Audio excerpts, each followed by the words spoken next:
एक बार रिवाइज कर ले कल पढ़ा वो, फिर आगे बढ़ते हैं, कौन सा टॉपिक नया पढ़ना देखते हैं। अच्छा, कल हमने पढ़े मर्दा घनत्व। मर्दा घनत्व क्या होता है? तो हम बोलते हैं कि मर्दा का भार बटा मर्दा का आयतन ही मर्दा घनत्व होता है। फिर मर्दा घनत्व कितने प्रकार के, कौन कौन सा? स्थूल घनत्व और कण घनत्व। कण घनत्व को सत्य घनत्व भी कहते हैं। क्या कहते हैं? तो ये लिखा हुआ नहीं हो तो लिख लेना, कण घनत्व को सत्य घनत्व, ट्रू डेंसिटी भी कहते हैं।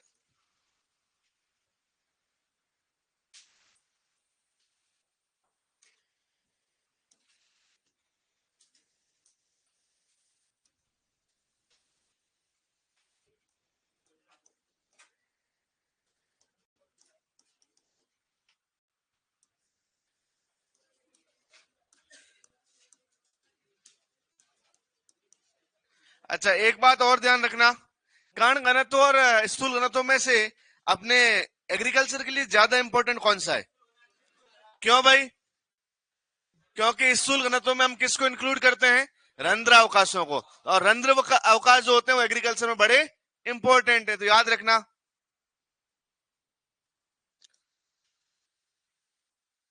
स्थूल घनत्व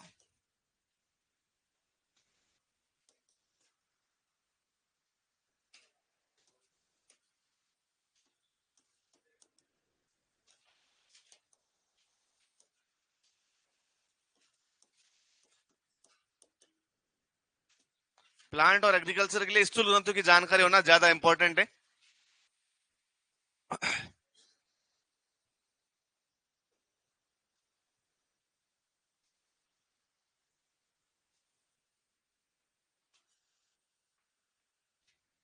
स्थूल घनत्व कृषि व पादप हेतु अधिक उपयोगी है, और कण घनत्व को और क्या कहते हैं? सत्य घनत्व। अच्छा, सामान्य मर्दाओं का स्थूल घनत्व होता कितना है? 1.33 ग्राम पर सेंटीमीटर क्यूब। और कण घनत्व? अच्छा, क्या कार्बनिक पदार्थ स्थूल घनत्व को अफेक्ट करते हैं क्या? कैसे करेंगे? कार्बनिक पदार्थ बढ़ेंगे तो स्थूल घनत्व, और क्या कण घनत्व को भी अफेक्ट करते हैं क्या? नहीं करते? करते हैं ना, कण घनत्व को भी। कण घनत्व को क्या करते हैं? लेकिन रंध्र अवकाश दोनों को अफेक्ट स्थूल को तो करते हैं, लेकिन कण घनत्व को करते नहीं है, ये पढ़ा था। अच्छा, कल हमने एक और बात पढ़ी, मृदा वायु। अच्छा बताओ, मृदा के अंदर कार्बन डाइऑक्साइड कितनी होती है? 0.0। अच्छा, और वायुमंडल में? दोनों में अंतर कितना है? 8 से 10 गुना है। अच्छा, मृदा ताप में हमने पढ़ा था विशिष्ट ऊर्जा या उष्मा। विशिष्ट उष्मा क्या होती है? किसी भी पदार्थ के 1 ग्राम भार का यदि 1 डिग्री सेल्सियस टेम्परेचर बढ़ाना है तो उसके लिए आवश्यक ऊर्जा क्या कहलाती है? विशिष्ट उष्मा। मृदा और जल में से किसकी ज्यादा होती है? जल की। कितनी होती है? और मृदा की कितनी होती है? आज हेडिंग लगाइए, मृदा रंग, सोइल कलर। मृदा तेरे रंग अनेक, बहुत सारे रंगों की आपने मिट्टी देखी होगी। अच्छा, देखिए क्या आपने मिट्टी अलग अलग रंगों की देखी है क्या? एक दो रंग की तो देखी होगी, नहीं? अरे मिट्टी के रंग देखे कि नहीं देखे?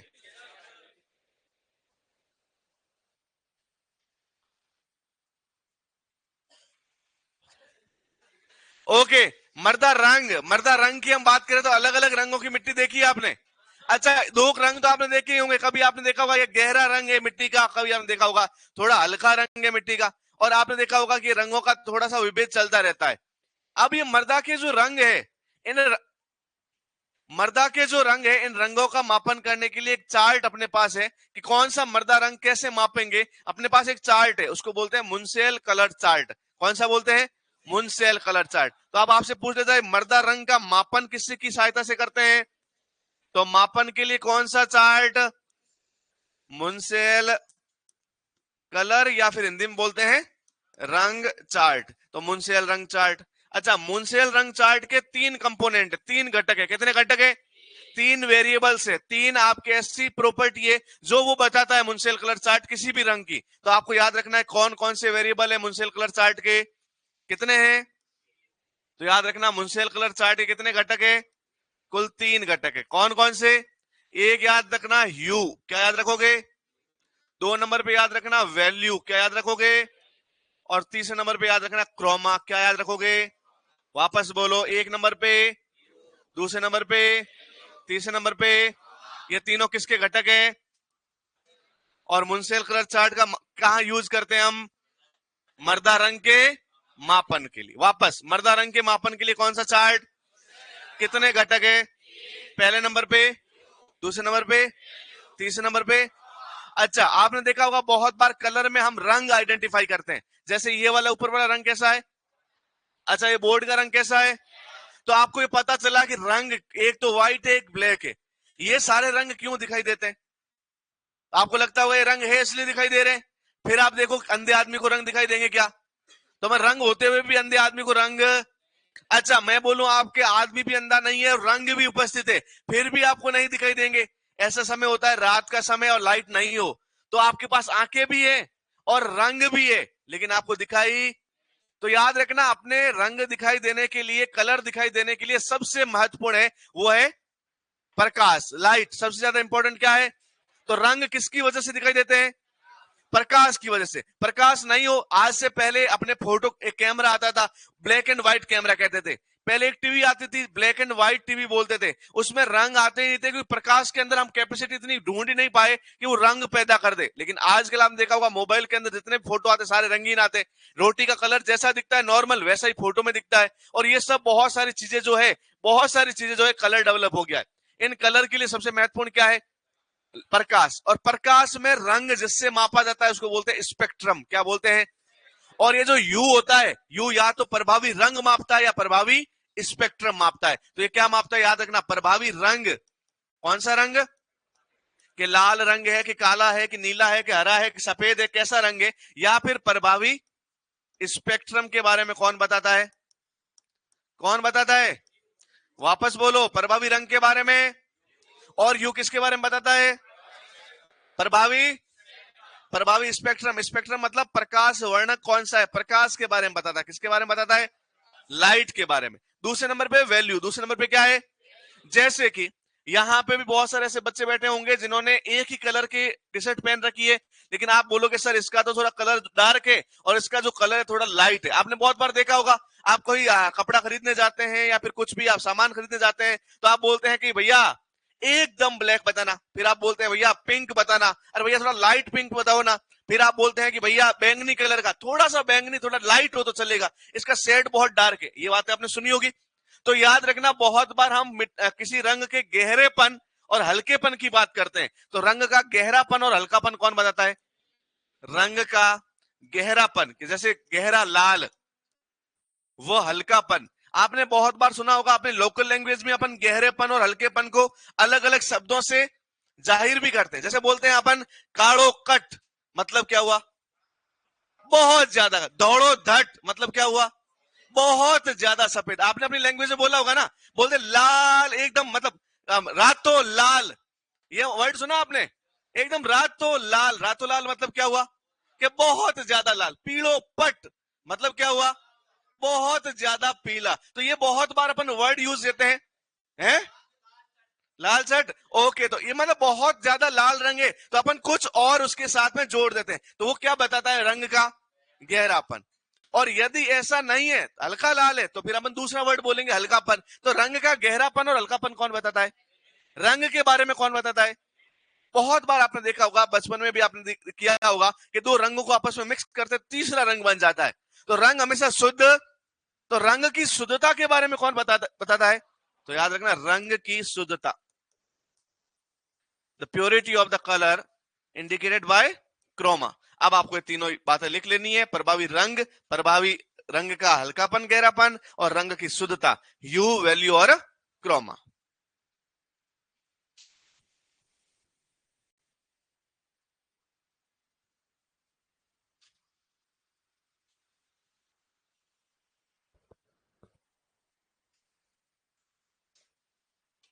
लिख लिया? वो भैया ने आज पहली बार आए हो?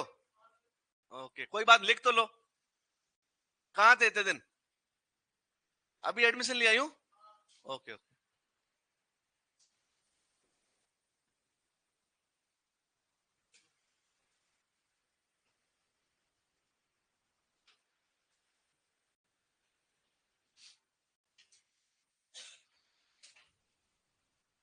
फिर भी लिख लो, कोई नहीं। समझ में तो आ रहा है? ये पढ़ रखा था कहां पे? बीएससी में पढ़ रखा था, फर्स्ट ईयर में कोर्स चलता है फंडामेंटल का।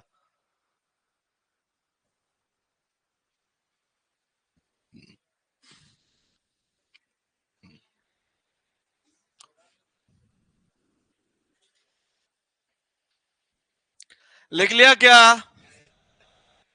Yes sir. No sir.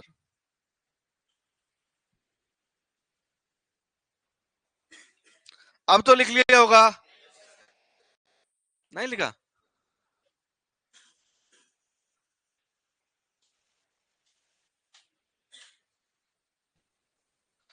बोले सर फर्स्ट पॉइंट क्या लिखा समझ में नहीं आ रहा है, तो मैं बताता हूं। यह ह है आधा और यू है पूरा। यू क्या लिखा है? आधा ह है और पूरा य है, और नीचे ऊ की मात्रा है यू। इंग्लिश में लिखते हैं HUE, यू।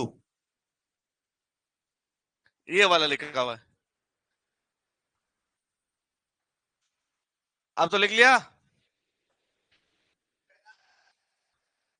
मर्दा की नमी को नमी मापी से मापते हैं, तनाव मापी से मापते हैं, ग्रेविमेट्रिक मेथड से मापते हैं, 40 और मेथड है, बहुत सारे मेथड है। अभी नमी पढ़ाया नहीं ना, तो सब्र रखो, वो सारा पढ़ाएंगे, इतना पढ़ाएंगे तुम कंफ्यूज जाओगे। ओके, लिख लिया? अभी तक जो पढ़ा है उसमें कोई डाउट है? तो फिर आगे वाला डाउट तो आगे सॉल्व करते रहेंगे। अब सारे डाउट आज सॉल्व कर देंगे तो कल क्लास कौन देगा मुझे? नहीं भाई, घर चलाना है, ऐसे क्या कर रहे हो तुम लोग? ओके, अब आपको क्या क्या समझ में आया? Hue, value, chroma. अच्छा, अलग अलग रंगों की मिट्टी देखी है क्या आपने? कुछ एक दो मिट्टी का रंग बता दो कि सर ऐसी मिट्टी हमने देखी थी, उसका रंग ऐसा। वाह क्या बात है, काली मिट्टी का रंग भी कैसा? अच्छा, ऐसी कोई और मिट्टी है जिसका नाम तो काली मिट्टी नहीं है लेकिन रंग उसका काला है? बिल्कुल, कार्बनिक मृदा है। कौन सी मृदा है? रंग तो काला लेकिन नाम काली मिट्टी। इसका मतलब जरूरी नहीं है कि हर काली मिट्टी का नाम काली मिट्टी। ओ काली मिट्टी, कुछ ही काली मिट्टी होती है जिनका नाम काली मृदाएं होता है। और काली मृदाएं याद रखना सबसे ज्यादा कहां पाई जाती है? महाराष्ट्र में पाई जाती है। कहां पाई जाती है? और राजस्थान में सबसे ज्यादा कहां पाई जाती है?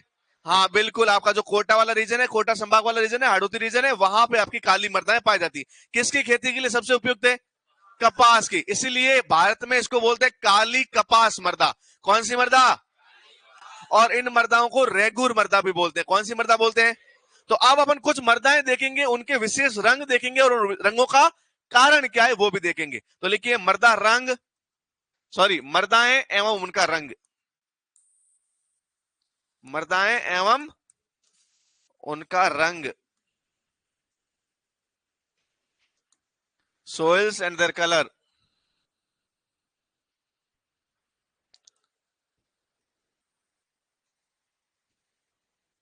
एक मृदा है लवणीय मृदा।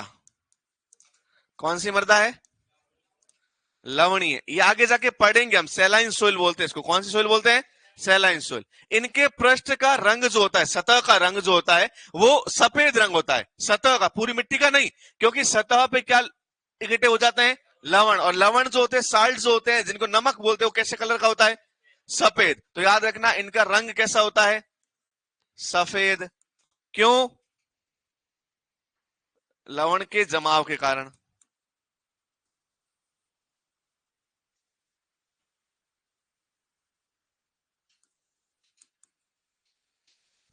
ओके, एक मिट्टी है जिसका नाम है कार्बनिक मृदा। कौन सी मृदा?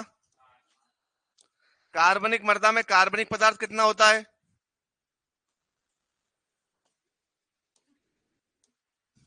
कार्बनिक मृदाओं में कार्बनिक पदार्थ 20% से ज्यादा होता है। कितने प्रतिशत से? कार्बनिक मृदाओं में कार्बनिक पदार्थ 20% से ज्यादा होता है। और ऐसी मृदाओं का रंग होता है काला रंग। कैसा रंग होता है? काला, ब्लैक रंग होता है। अच्छा, ब्लैक कलर किसकी वजह से होता है? तो याद रखना कार्बनिक पदार्थों की वजह से। किसके कारण होता है? क्योंकि कार्बनिक पदार्थ भी मैंने आपको पढ़ाए थे किस रंग के होते हैं। ओके, अब आगे हम बात करते हैं। एक मृदा होती है जिसको हम बोलते हैं काली मृदाएं। कौन सी मृदाएं? 3 नंबर पे एक मर्दा याद रखना, काली मर्दा। काली मर्दा को इंग्लिश में बोलते हैं ब्लैक सोइल्स। कौन सी सोइल्स? इसका एक और नाम है, याद रखना, रेगुर। कौन सी मर्दा? अब मुझे बताओ इसका रंग भी कैसा होगा?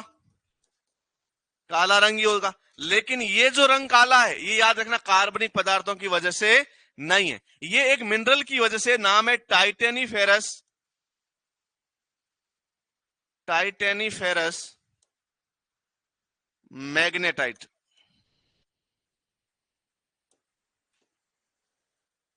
किसकी वजह से होता है? टाइटेनीफेरस मैग्नेटाइट, एक मिनरल है, खनिज है। ये क्या है? एक खनिज। इस खनिज के कारण होता है। लिख लीजिए तीनों।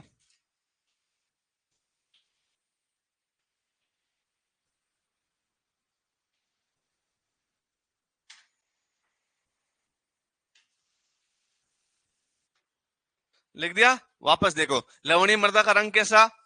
किस कारण से? ओके। कार्बनिक मृदाओं का रंग कैसा? किसकी वजह से? ओके। और काली मृदाओं का रंग कैसा? और काली मृदाओं को क्या बोलते हैं?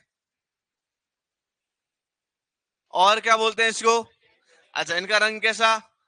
किसकी वजह से? ये क्या एक खनिज। लिख लिया तीनों? 4 नंबर पे लिखिए लाल मृदाएं।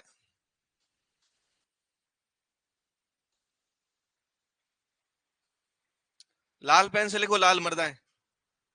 नहीं, तुम्हारा मन पड़े उससे लिखो यार, फिर दिक्कत होगी जब सफेद मर्दा है लिखोगे। तो लिखो ही मत कुछ, समझ जाओ ऐसी मर्दा है। लिख लिया? 4 नंबर पे लिखो, ये तो लिख लिया होगा ना? कौन लिख रहा है अभी तक? 4 नंबर पे लिखो लाल मर्दाएं। Red soil. कौन सी सोइल? लाल मर्दाएं। रंग कैसा होगा? लाल रंग होगा। अच्छा, लाल रंग किसके कारण होगा? लाल रंग का कारण क्या है? तो याद रखना, लाल रंग का कारण है आयरन के ऑक्साइड्स। आयरन के, आयरन जानते हैं किसको बोलते हैं? आयरन, लोहे को, आयरन फेरम, इसके ऑक्साइड। और ऑक्साइड में एक एग्जांपल याद रखना, हेमेटाइट। क्या याद रखोगे? हेमेटाइट आयरन का ऑक्साइड है, और ये भी क्या याद रखना? खनिज है। क्या है? तो इस खनिज के कारण मिट्टी का रंग कैसा होता है? लाल। यही लाल मिट्टी यदि बहुत दिनों तक जलमग्न रह जाए, पानी में घिरी हुई, पानी से ढकी हुई रह जाए, पानी भरा हुआ रह जाए, तो इन मिट्टियों का रंग हो जाएगा पीला। उनको बोलते हैं पीली मृदाएं। कौन सी मृदाएं? Yellow soils. तो पीली मृदाओं का रंग कैसा होगा? पीला। मैं बोल रहा हूं लाल मृदाओं को जब जल में हम डुबा के रखेंगे, जल में जल के अंदर रहेगी, तो जल से घिरी हुई रहेगी, जल ऊपर रहेगा, तो कैसी हो जाएगी? पीली। तो अब बताओ लाल मृदाओं में क्या है? तो अब जल से घिरी रहेगी तो आयरन के क्या बन जाएंगे? हाइड्रोक्साइड। क्या बन जाएंगे? तो याद रखना, आयरन के हाइड्रोक्साइड की वजह से कैसी हो जाती है मिट्टी? कैसी हो जाती है? तो आयरन का हाइड्रोक्साइड भी क्या है? खनिज है। अच्छा, उदाहरण याद रखना, लिमोनाइट। कौन सा नाइट? लिमोनाइट नाम का एक खनिज है, इसकी वजह से मिट्टी कैसी हो जाती है? पीले रंग की। कैसे रंग की हो जाती है? पीले। आपने बालू मर्दाएं या बलुई मर्दाएं देखी होगी, कैसे रंग की होती है बताओ? हाँ बिल्कुल, हल्की भूरे रंग की होती है। हल्के भूरे रंग की, ज्यादा गहरा भूरा नहीं होता, हल्के भूरे रंग की। हल्का भूरा रंग क्यों होता है? तो याद रखना, सिलिका के कारण।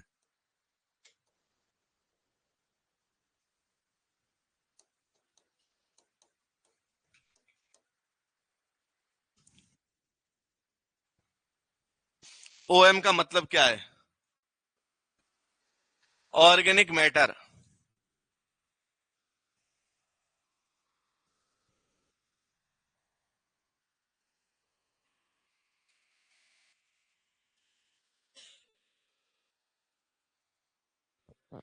होली की होली के वेकेशंस कब होंगे या हॉलीडेज कब होंगे, इनके लिए आपको मैनेजमेंट को कॉल करके ही पूछना पड़ेगा। मेरे पास इसकी कोई इंफॉर्मेशन नहीं है। तुम्हारे पास है? Well done. नहीं है तो अभी मुझसे नहीं। मुझे सोइल के वो क्वेश्चन जो आज तक पढ़ाए हैं, क्योंकि मुझे उतना ही आता है, तुम कल जो पढ़ाऊंगा उसका भी मुझे अभी पता। आज जाऊंगा शाम को, किताबें खोलूंगा, रटूंगा, पुराने क्लास के वीडियो देखूंगा, रट के वापस आऊंगा, तब जाके मेरा काम चलेगा कल का। तो प्लीज आज तक जो पढ़ा है उसमें से कोई क्वेश्चन पूछ सकता है। अच्छा, उसमें भी हार्ड लेवल का क्वेश्चन पूछ लोगे तुम, नहीं आता, समझ रहे हैं? तो प्लीज मेरी इज्जत आपके हाथों में है, तो बचा के रखना। और ज्यादा ऐसे ऐसे वैसे क्वेश्चन टेस्ट लेने के हिसाब से मत पूछना। तुम्हें लगता है कि मैं भी सुपरवाइजर की तैयारी कर रहा हूं तो मुझे सब आता होगा? नहीं, मैंने छोड़ दिया, अब मैं पशु परीक्षक की तैयारी कर रहा हूं, जो भी नेक्स्ट आएगा उसके लिए। ओके, लिख लिया? ये लिख लिया? ओके, अब हम आगे बात करते हैं। मृदा रंग हो गया, नेक्स्ट लिखिए मृदा जल। कौन सी प्रॉपर्टी लिखेंगे? मृदा जल। ये मृदा का लास्ट भौतिक गुणधर्म है। कितने नंबर पे? 9 नंबर पे। लिख लीजिए 9 नंबर पे मृदा जल, सोइल वाटर। 7 नंबर पे है क्या? गिन लेते हैं वापस। मृदा कण, कणाकार संरचना, घनत्व, रंध्र अवकाश, मृदा के बाद मृदा वायु, मृदा ताप, मृदा रंग और मृदा जल। 9 नंबर पे है। कितने नंबर पे है? 9। 7 वालों ने 2 जो है वो मिस कर लिए कहीं, तो लिखिए मृदा जल। अच्छा, मृदा जल क्या होता है? मृदा के रंध्रों में पाए जाने वाला क्या कहलाएगा? मृदा। तो लिखिए मृदा रंध्रों में पाए जाने वाला जल मृदा जल कहलाता है।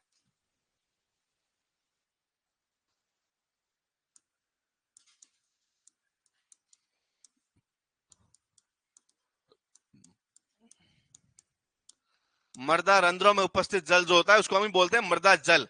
बहुत बार इसको मृदा विलयन भी कहते हैं, याद रखना। इसके अन्य नाम क्या है? मृदा जल को कहीं कहीं लिखा आएगा मृदा नमी। क्या लिखा आएगा? या इसको बोलते हैं मृदा विलयन, सोइल सॉल्यूशन। तो ये सब किसके नाम है? मृदा जल के ही नाम है। सोइल मॉइस्चर कह दे या सोइल सॉल्यूशन कह दे या सोइल वाटर कह दे, सब एक ही बात है।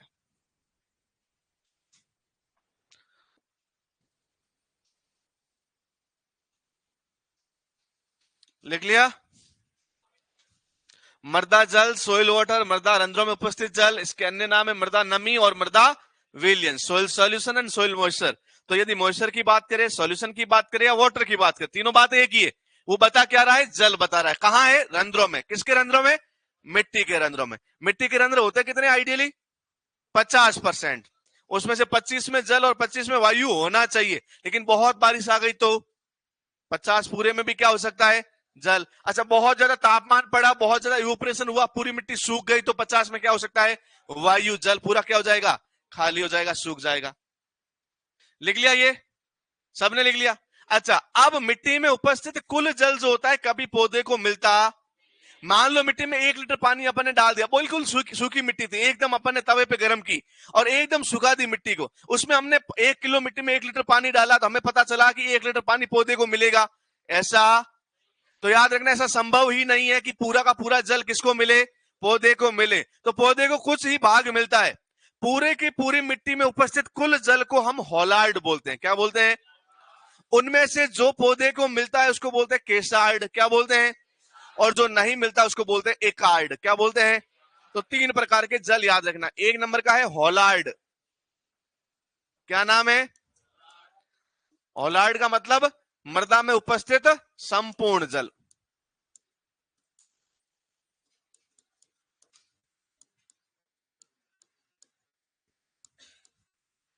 मृदा में उपस्थित संपूर्ण जल। अच्छा, दूसरे नंबर पे है केशार्ड। इसका मतलब क्या है? पादप को उपलब्ध जल।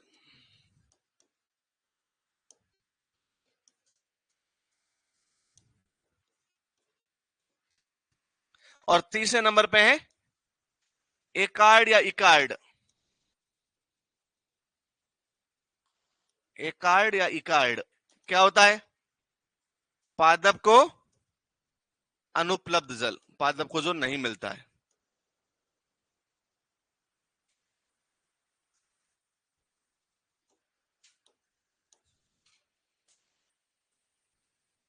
तो मैं ऐसे कह सकता हूं एकार्ड प्लस केसार्ड बराबर होलार्ड, इन दोनों को मैं जोड़ दूं तो क्या आ जाएगा? होलार्ड में से केसार्ड निकालूं तो, होलार्ड में से एकार्ड निकालूं तो, ओके।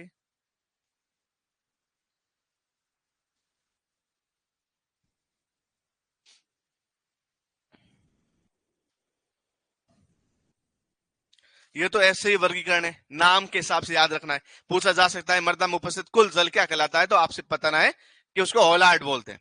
अब ये वर्गीकरण के अलावा कुछ जल का वर्गीकरण ऐसा भी दिया गया जो नाम के आधार पर दिया गया।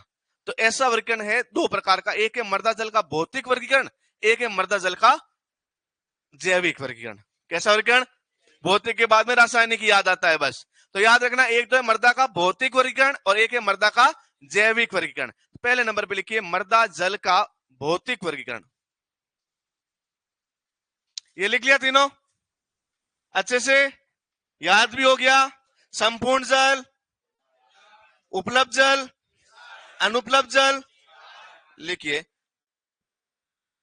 मृदा जल का सॉइल वाटर का भौतिक वर्गीकरण, physical classification of soil water.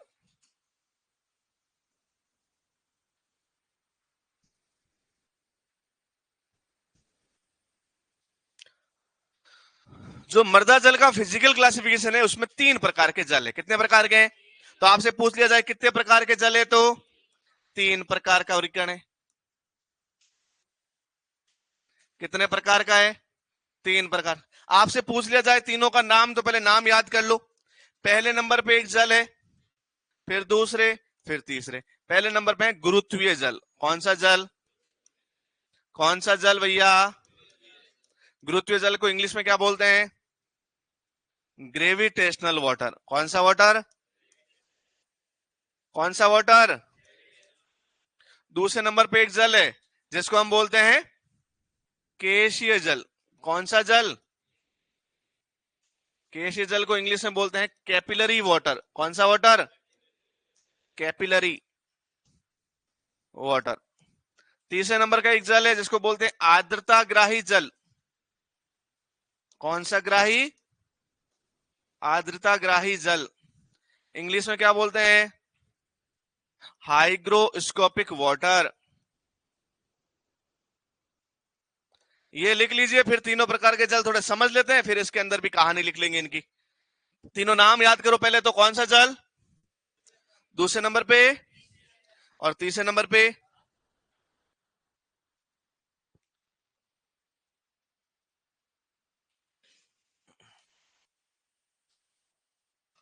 पहले नंबर पे, दूसरे नंबर पे, और तीसरे नंबर पे। कुल मिला के 3 दोस्त है मेरे। एक का नाम जी से शुरू होता है, गौतम, चेतन और हिमांशु। कितने दोस्त है? हिमांशु। तो कितने दोस्त हो गए? अच्छा हिमांशु यार, हितेश याद रख लो, जो हरिराम याद रख लो। तो हरि, चेतन, गौतम। कितने दोस्त है मेरे? 3। याद रख लोगे? Gautam for gravitational, Chetan for capillary, and आपका जो हितेश है या फिर जो हरि है उसका नाम क्या है? हाइग्रोस्कोपिक। पढ़े इसको, समझे? और मैं कौन हूं? मैं मिट्टी हूं, मैं रेत हूं, मैं बालू हूं। बालू बोलते हैं लोग प्यार से, लेकिन हूं क्या? बालू, सैंड। अब हम समझते हैं पूरा का पूरा इसका खेल क्या है, कि ये क्या कहना चाहता है, कैसे प्रकार के वाटर है, किस प्रकार से ये बनते हैं, सब बातें समझते हैं। ये लिख लिया तीनों। अब मान लीजिए हम सबको पता है कि मिट्टी एक पोरस सिस्टम है, मिट्टी एक रंध्र युक्त संरचना है। मिट्टी के कणों के मध्य रंध्र पाए जाते हैं। क्या पाए जाते हैं? ये रंध्र है, ये मिट्टी है। मैं इस मिट्टी को माइक्रोस्कोप की सहायता से जूम करके देखना चाहता हूं। मुझे पूरा एक पार्टिकल की संरचना समझनी है। तो मैंने इसको जब जूम किया, तो यहां जूम करके मैं दूसरा फोटो बनाता हूं कि मैंने इतना सा पोर्शन इसका जो है जूम किया, तो मुझे ये पता चला कि ये जो मिट्टी का कण है, इस मिट्टी के कण के आसपास बहुत सारी खाली जगह है, जिसको हम क्या बोलते हैं? रंध्र कहते हैं। क्या कहते हैं? जिसको हम बोलते हैं रंध्र। इस मिट्टी के अंदर एक गुण पाया जाता है जिसको हम बोलते हैं ससंजन आसंजन का गुण। कौन सा? अरे सुना है क्या पहले? ससंजन, कोहेसन, एडेशन। असंजन का मतलब है कि समान समान आपस में जुड़ जाते हैं, जैसे कि मिट्टी के कणों का जुड़ना, पानी से पानी के कणों का जुड़ना, रेत से रेत के कणों का जुड़ना, लकड़ी से लकड़ी के कणों का जुड़ना, कार्बन से कार्बन का जुड़ना, ये सब क्या है? अच्छा, असंजन का मतलब है असमान कणों का आपस में, जैसे कि मिट्टी का जल से जुड़ना, पानी से जुड़ना, क्या हो जाएगा? असंजन। ये दोनों ही गुण किसमें पाए जाते हैं? मृदा में पाए जाते हैं, मिट्टी में पाए जाते हैं। तो अब देखिए कि ये मिट्टी का कण है, तो मिट्टी के कण की सतह पे कौन से गुण पाए जाते हैं? असंजन के। कौन से गुण पाए जाते हैं? और ये मिट्टी एकदम शुष्क है। कैसी मिट्टी है? और असंजन का मतलब होता है कि असमान अणुओं को आकर्षण करना, अट्रैक्ट करना, आकर्षित करना और अपनी सतह पे चिपका देना। तो ये मिट्टी के कण जब बिल्कुल सूखे हुए, तो मतलब अभी इनसे कोई जुड़ा, और ऐसी अवस्था में कोई पानी का एक मॉलिक्यूल आया, H2O आया, जल आया, पानी की 2-4 बूंदे आई, तो जैसे ही आएगी, और अभी ये सूखे पड़े, अभी इनके पास कोई वाटर का मॉलिक्यूल, तो असंजन बल जो है वो एकदम आसमान की ऊंचाई जितना है, बहुत ज्यादा है, कि कब कोई मेरे पास आए और मैं उससे लिपट जाऊं, ऐसी वाली कंडीशन है। और ऐसी वाली कंडीशन में जैसे ही पानी की एक बूंद भी आएगी, ये अपने पूरे के पूरे बॉडी पे क्या कर लेगा? एक पतली सी परत के रूप में जमा देगा, एक पतली सी परत के रूप में जमा देगा इस जल का नाम है हरी। क्या नाम है? हाइग्रोस्कोपिक, आर्द्रता ग्राही। कौन सा ग्राही? मतलब इनमें पानी की बूंदे भी आवश्यक नहीं है। ये जल वो जल है जो वायुमंडल की नमी के रूप में मिट्टी ने क्या कर लिया है? सौंख लिया है। तो वो जो एक पतली सी झिल्ली के रूप में मिट्टी के कण के चारों ओर रहेगा, उसको हम बोलते हैं आर्द्रता ग्राही। कौन सा जल? कौन सा जल? अब हमने इरिगेशन देना शुरू किया, सिंचाई देना शुरू किया, तो पानी की मात्रा थोड़ी ज्यादा आई, 10, 15, 20, 25, 30, 40 बूंदे आ गई। ऐसी कंडीशन के अंदर कुछ पानी जो है वो इसके चारों ओर और आ जाएगा। लेकिन मैं इधर बात करूं तो इधर आप देखना, एक सबसे पहले लेयर आई, ये वाला कौन सा जल? हाइग्रोस्कोपिक को हिंदी में क्या बोलते हैं? तो ये आर्द्रताग्राही जल आ गया। अच्छा, आर्द्रताग्राही जल के बाद में एक जल आया जो इसके बाद में जुड़ा। कौन सा जल? कौन सा जल? केसीय जल। अब आपको ऐसा नहीं लग रहा कि केसीय जल कहां बैठा है? रंध्रों में। कहां बैठा है? तो जो रंध्रों में जल रहता है उसको कौन सा बोलते हैं? केसीय जल। अब रंध्र कितने प्रकार के? एक छोटे और एक, मान लीजिए कोई बड़े रंध्र है, कोई क्या है? बड़े रंध्र है। तो बड़े रंध्र में सबसे पहले कौन सा जल आएगा? ये के कौन सा जल आएगा? आर्द्रताग्राही। फिर कौन सा जल आएगा? उसके बाद में भी हमने जल और दिया, तो जल इनके बीच में आएगा। अब ये ना इससे जुड़ा हुआ है ना इससे, तो ये फ्री है, तो फ्री है तो कहां चला जाएगा? नीचे कौन सा बल लग रहा है? कौन सा बल लग रहा है? तो मृदा जल का वह भाग जो गुरुत्वाकर्षण के साथ चला जाता है क्या कहलाता है? जो रंध्रों के अंदर पाया जाता है क्या कहलाता है? और जो मिट्टी की सतह पर बहुत स्ट्रांगली पाया जाता है क्या कहलाता है? कितने प्रकार के जल? कितने प्रकार के? अब मुझे बताओ, जो चला गया वो कभी मिलेगा क्या? और जो किसी से बहुत ज्यादा प्रेम करता है वो किसी और से मिल पाएगा क्या? नहीं। तो अब मुझे बताओ, एक मिट्टी ने बहुत टाइट बांध रखा है, कौन सा जल? वो पौधे को कभी मिलेगा, और एक कभी टिका ही नहीं, कहां चला गया? वो पौधे को मिलेगा क्या? तो पीछे कौन सा बच गया? तो पौधे को कौन सा मिलता है? कौन सा जल मिलता है? पौधे को वही मिलेगा जो मिट्टी में रहेगा, और बहुत आसानी से रहेगा, ज्यादा टाइट नहीं रहेगा। वो किसको मिल जाएगा? तो अब आपसे पूछ लिया जाए कि कौन सा जल पादप को उपलब्ध होता है? क्या सारा केसीय जल उपलब्ध होता है क्या? याद रखना, पूरा का पूरा केसीय जल उपलब्ध, उसका थोड़ा सा हिस्सा ही उपलब्ध होता है और थोड़ा हिस्सा अनुपलब्ध होता है। पूरा केसीय जल उपलब्ध, आर्द्रताग्राही तो बिल्कुल नहीं होता, कि गुरुत्वीय बिल्कुल, लेकिन केसीय भी पूरा, केसीय का थोड़ा सा भाग क्या होता है? पौधे को उपलब्ध होता है। आगे बात समझ में, क्या क्या बातें समझ में? कितने प्रकार के जल?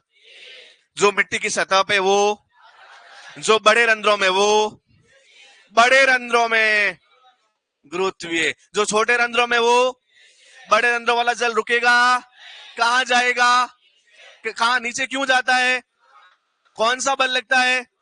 और गुरुत्वाकर्षण बल की वजह से कहां चला जाएगा? तो रुकेगा कौन सा? तो मिलेगा कौन सा? बस खत्म बात, इतना ही तो पढ़ना था। लिखो एक नंबर पे गुरुत्वीय जल, गुरुत्वीय जल।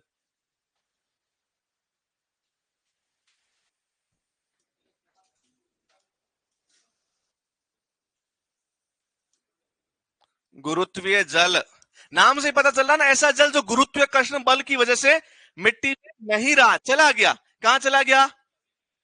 बिल्कुल।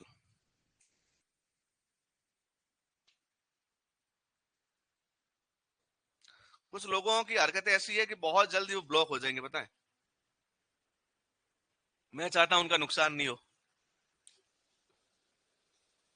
चलो लिखो, गुरुत्वीय जल, ग्रेविटेशनल वाटर। क्या होता है गुरुत्वीय जल?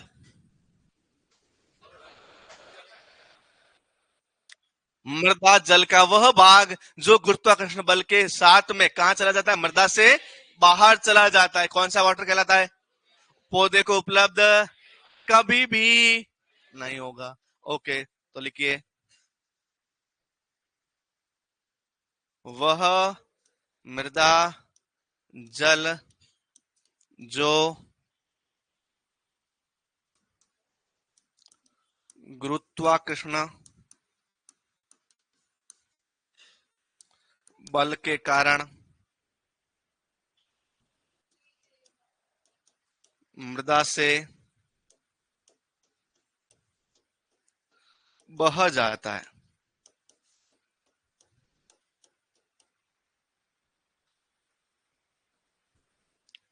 कौन से वाले रंध्रों में रहता है ये? तो याद रखना, यह वृद्ध रंध्रों का जल है।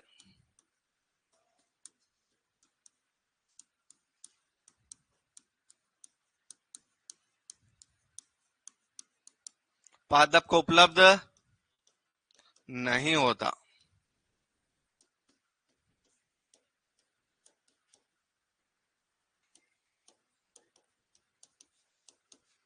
पादप को उपलब्ध नहीं होता। अच्छा, कोई चला जाता है मतलब उसको बांध नहीं रखा, मतलब उसके ऊपर बल बिल्कुल कम लग रहा है। बिल्कुल क्या लग रहा है? बल ज्यादा। तो याद रखना, इसका जो मृदा जल तनाव होता है, मृदा का जल के ऊपर तनाव, मृदा का जल के ऊपर तनाव, जिसको बोलते हैं मृदा जल तनाव। अरे भैया, मिट्टी ने, मैंने क्या बोला था अभी देखो, मिट्टी जब एकदम सूखी होती है तो एक तनाव लगाती है, इस तनाव का नाम क्या है? और ऑक्सीजन सबसे ज्यादा किस पे लगेगा? फिर थोड़ा कम किस पे लगेगा? और सबसे कम किस पे लगेगा? तो इसके ऊपर ज्यादा तनाव, ज्यादा तनाव का काम। तो इसके ऊपर जो तनाव होता है वो होता है 0 से कितने से? 0.33 बार। तो तनाव बहुत कम है, 0 से लगाकर 0.33 बार तक है। और बेटा आपसे कभी पूछ लिया जाए मृदा जल तनाव की जगह एक शब्द आ जाए विभव, क्या आ जाए? तो याद रखना ये आंसर हो जाएगा 0 से -0.33 बार। तनाव आए तो प्लस में, और विभव आ जाए तो, सुनना वापस, तनाव आए तो और विभव आ जाए तो एक बात आपको जिंदगी भर याद रखनी है कि तनाव विभव का ऋणात्मक होता है। अब बहुत सारे बच्चे बोलेंगे सर गलत लिख दिया, विभव तनाव का ऋणात्मक होता है। दोनों बात एक ही है। अरे दोनों बात क्या है? अरे किसी ऋणात्मक चीज का ऋणात्मक क्या हो जाएगा? धनात्मक हो जाएगा। किसी ऋणात्मक चीज का ऋणात्मक क्या हो जाएगा? और किसी धनात्मक चीज का ऋणात्मक क्या हो जाएगा? ऋणात्मक। तो ये बात ध्यान रखना, विभव का तनाव ऋणात्मक, तनाव का विभव ऋणात्मक। विभव हमेशा माइनस में होता है, विभव हमेशा किस में होता है? और तनाव हमेशा किस में होता है? तो ये लिख लेना कि विभव हमेशा माइनस में होगा। मृदा जल विभव हमेशा क्या होगा? ऋणात्मक होगा। क्या होगा? ऋणात्मक।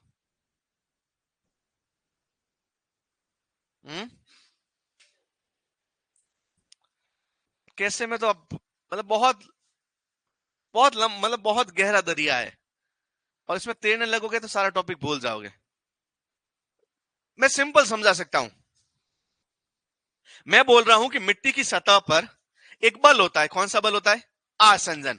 आसंजन बल अट्रैक्ट करता है, क्या करता है? तो बल लगता है किसी पे तो तनाव लगेगा, और तनाव हमेशा प्लस में ही होता है। तनाव कम से कम कितना हो सकता है? 0। कोई किसी को आकर्षण कर ही नहीं रहा है तो तनाव कितना है? जैसे जैसे आकर्षण करेगा तनाव बढ़ेगा, तो तनाव 0 से लगाकर प्लस में कितना भी बढ़ सकता है। अब किसी ने किसी को पकड़ लिया, जकड़ लिया, अपने काबू में ले लिया, तो जिसको पकड़ा है उसका विभव क्या हो जाएगा? उसका ऊर्जा क्या हो जाएगी? कम हो जाएगी। अरे कुत्ते को बांध के रखो, कुत्ते की ऊर्जा कम, पहले भौंक सकता था, काट सकता था, दूर तक भाग सकता था, भाग। अब पहले पेन फ्री थी तो गिर भी सकती थी, अब पेन को मैंने पकड़ लिया तो इसका विभव क्या हो गया? तो विभव कम होगा। अब निर्जीव वस्तु का विभव हो कितना, ऊर्जा हो कितनी सकती है? निर्जीव की अधिकतम ऊर्जा कितनी हो सकती है? 0।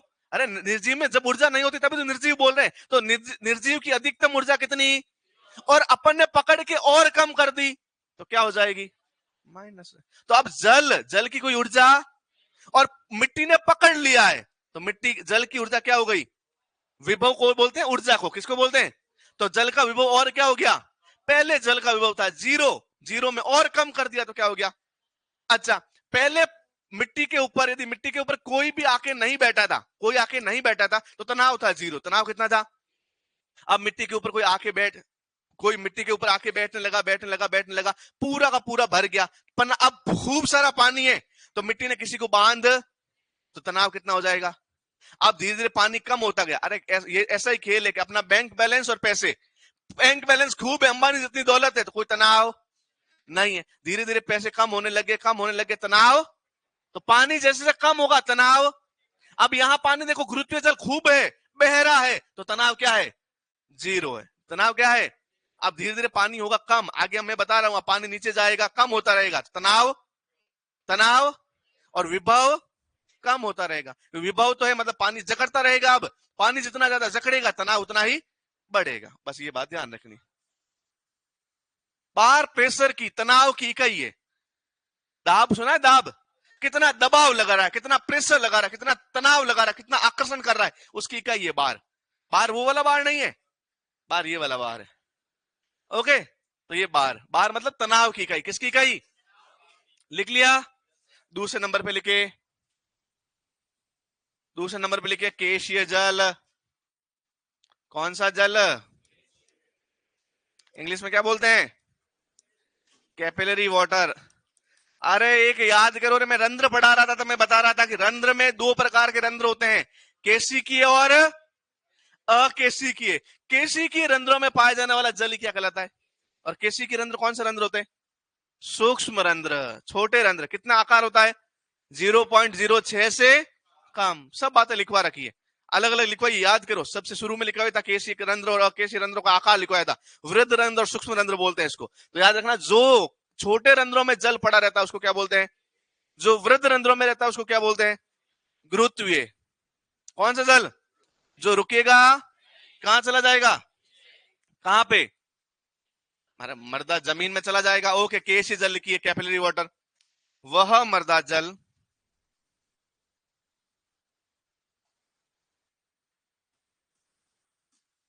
जो मृदा के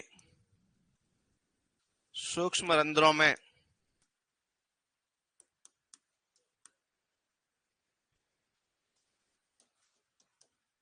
मृदा द्वारा धारित रहता है।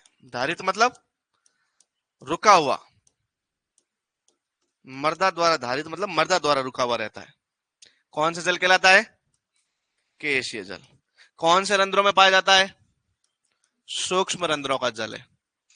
सूक्ष्म रंध्रों, और इसको क्या बोलते हैं? केशिकीय रंध्र।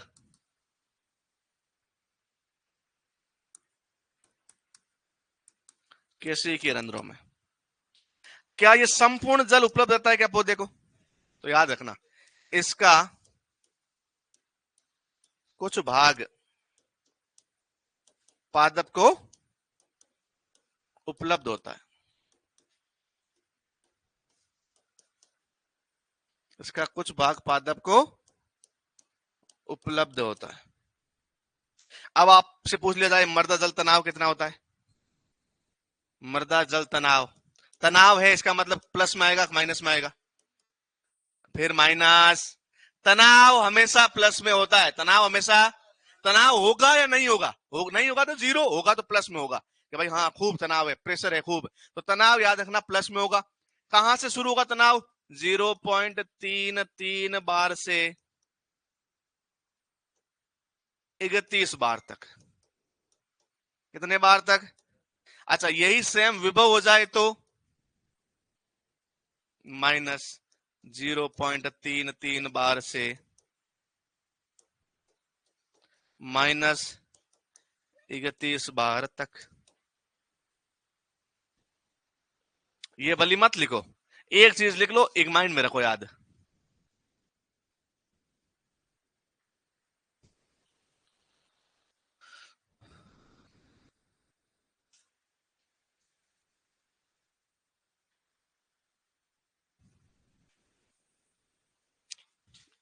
अच्छा, इस तनाव की इकाई क्या क्या होती है देखो, बार होती है, एटमॉस्फेयर होती है, पास्कल होती है, मेगा पास्कल होती है, किलो पास्कल होती है, डाइंस पर सेंटीमीटर स्क्वायर होती है, डाइंस पर सेंटीमीटर स्क्वायर, न्यूटन पर मीटर स्क्वायर होती है।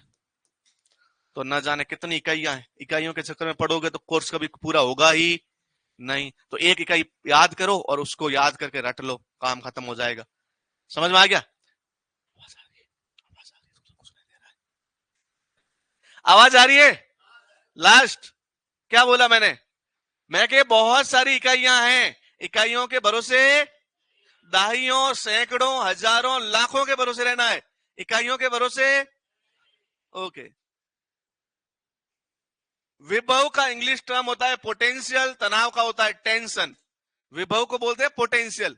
मैं बोलता हूं कि तुम में यार पढ़ने का पोटेंशियल बहुत ज्यादा है, मतलब पढ़ने की ऊर्जा ज्यादा है। अरे भैया कितना पोटेंशियल से खाता है, मतलब खाने का खाने की ऊर्जा बहुत ज्यादा है, बहुत ज्यादा खा लेता है। ऐसे ही आप बोलते हैं पोटेंशियल कितना है तेरे में, देख लूंगा तेरा पोटेंशियल कितना है। आजकल पोटेंशियल को हमने पोटेंशियल पोटेंशियल कहते हैं, पुदीना कहने लग गए। देख लूंगा तेरे में कितना पुदीना है। तो वो पोटेंशियल है कि ऊर्जा कितनी है तेरे के अंदर। और ऊर्जा कोई विभव बोलते हैं, ऊर्जा बोलते हैं। एनर्जी के दो रूप होते हैं। कितने रूप होते हैं? एक होती है गतिज ऊर्जा, एक होती है स्थितिज ऊर्जा। स्थितिज ऊर्जा को ही पोटेंशियल बोलते हैं। क्या बोलते हैं? किसी भी रुकी हुई वस्तु के अंदर कितनी ऊर्जा समाहित है, इसको बोलते हैं विभव या पोटेंशियल। विभव या 10th में 9th में थोड़ी बहुत फिजिक्स पढ़ी होगी, भौतिक शास्त्र, तो ये याद होगा तुम्हें पोटेंशियल क्या होता है, बार क्या होता है, एटमॉस्फेयर क्या होता है, पास्कल क्या होता है, न्यूटन क्या होता है, डाइंस पर सेंटीमीटर स्क्वायर क्या होता है, सब पता होगा। वरना कुछ पता नहीं होगा।